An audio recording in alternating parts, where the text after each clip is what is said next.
pişmiş şu hemen. Daha videonun başında. Çok güzel olmuş çünkü. İyi ki de bütün bu yemeği yapmışız. İyi ki de.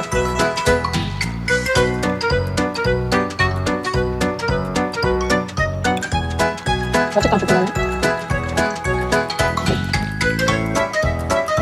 Bugün çok heyecanlıyım. Bugün size Hünkar beğendi yemeğini yapacağım ve bu güzel yemeğin mükemmel hikayesini anlatacağım. O zaman başlıyoruz!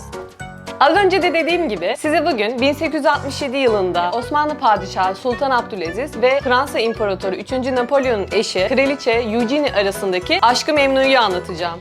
Şimdi Hünkar beğendinin malzemeleri.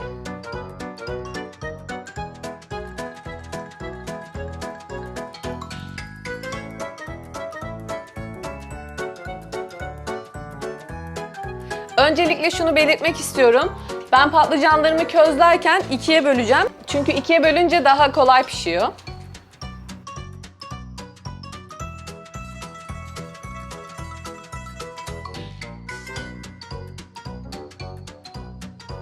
Ve küçük delikler açıyoruz.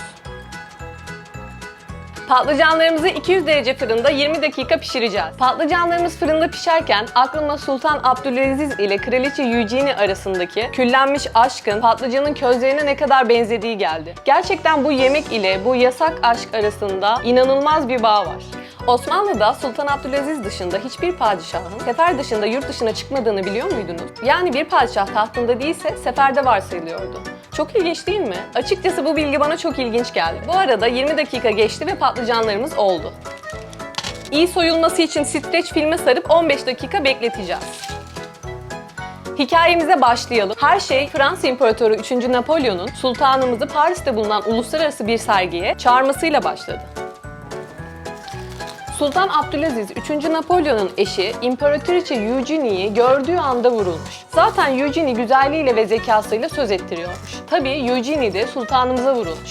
Ve bu ilk karşılaşmayı 2 yıl boyunca yalnızca 2 kişi unutmamış. Patlıcanlarımızı soydum. Şimdi iyice keseceğim ve daha sonra beğendi yapmak üzere tabağa alacağım.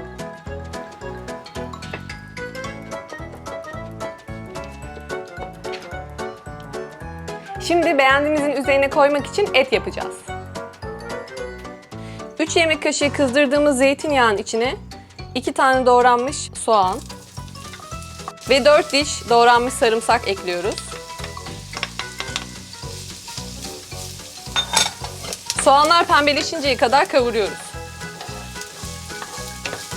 Şimdi hikayemize devam edelim. 2 yılın sonunda Kraliçe Eugenie Mısır'daki Süveyş kanalı açılışına davet edilmiştir. Ve tesadüf o ki İstanbul'a da gemiyle geçerken uğramıştır. Soğanlar pembeleşti. Şimdi içine 600 gram dana etini ekliyorum ve etler suyunu salıp çekene kadar pişiriyorum. İşte Kraliçe Eugenie'nin bu ziyareti sırasında olanlar yemeğimiz için çok önemli. Kraliçe Eugenie İstanbul'a geldiğinde tabi sultanımız onu çok iyi bir şekilde karşılamak ister. Hazırlıklar yapar, herkese emirler verir ve Kraliçe Eugenie için güzel bir yemek sunmak ister. Aşçılar da sultanımızın emrini yerine getirmek için uğraşırlar, didinirler, birçok yemek yaparlar. Ama sultanımız bunların hiçbirini beğenmez. En sonunda bir aşçı hünkâr beğendiği yemeği yapar ve bunu sultanımıza sunar. Sultanımız bu yemeği oldukça beğenir ve Kraliçe Eugenie de beğenir. O günden beri bu yemeğin ismi hünkâr beğendi olarak kalır. Bu sırada etler suyunu çekti. Şimdi içine 1 yemek kaşığı domates salçası, 1 tatlı kaşığı biber salçası, birer çay kaşığı tuz ve karabiber, arzuya göre arttırabilirsiniz. 3 tane doğranmış ve kabuğu soyulmuş domates. 2 su bardağı sıcak suyumuzu da ekliyoruz. Ve yemeğimizi pişmeye bırakıyoruz. Hikayenin ikinci versiyonunu anlatacağım ama etlerimiz pişerken hikayeyi tamamlamak istiyorum. Tabii Beylerbeyi Sarayı'nda o gece buluştukları söylenen çift için oldukça fazla dedikodular çıkar, halk tarafından özellikle. Ve bu saatten sonra ikisinin de hayatı cehenneme dönecektir. Sultan Abdülaziz darbe ile indirilir ve kısa bir süre sonra ya öldürülür ya da intihar eder. Kraliçe Eugenie ve eşi ise sürgüne gönderilirler ve 40 yıl boyunca Fransa'ya uğrayamazlar. 40 yılın sonunda İstanbul'a uğrayan Kraliçe Eugenie, Sultan Abdülaziz'in oğlu Yusuf İzzettin Paşa'yı görmek ister ve dönemin padişahı Sultan Reşat'tan izin alır. İşte burası bana oldukça hüzünlü geliyor. Çünkü belki de küllenen aşkı için bir veda etmek ister. Şimdi beğendiğimizi yapmaya başlıyoruz. 1 yemek kaşığı tereyağının içine 1,5 yemek kaşığı un ekleyip kavuruyoruz. Bu arada hikayenin ikinci versiyonunu beğendi yaparken çok kısa anlatacağım. Kraliçe Eugenie İstanbul'a geldiğinde yanında Fransız aşçısını da getirir. Ve Fransız aşçı beşamel sos yaparken Osmanlı aşçısı bunu görür ve beşamel sosun içine patlıcan eklemek ister. Şimdi biz de Osmanlı aşçısı gibi patlıcanlarımızı ekliyoruz.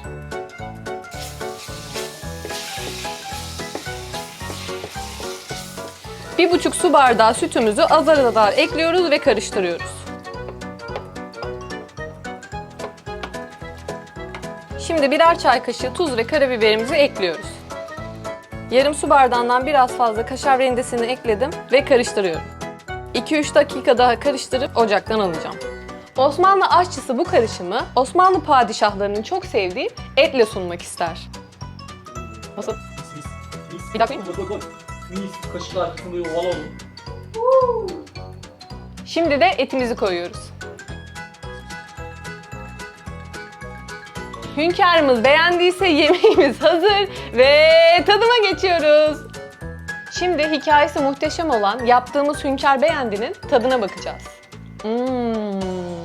Patlıcanın tadı mükemmel. Bu kadar beklemiyordum fırında piştiği için. Gerçekten aşırı lezzetli olmuş ya. Mutlaka denemelisiniz arkadaşlar. Zaten Hünkâr Beğendi çok lezzetli bir tarif. İşte Sultan Abdülaziz ve Kraliçe Eugenie arasındaki küllenen aşk közlenmiş patlıcana ve ete dönüşmüş diyebiliriz. Çiftler kavuşamasa da. Metin çok güzel olmuş ya. Müthiş. Eğer beğendiyseniz kanalıma abone olmayı, bu videoyu beğenmeyi, yorum yapmayı, eleştirmeyi unutmayın.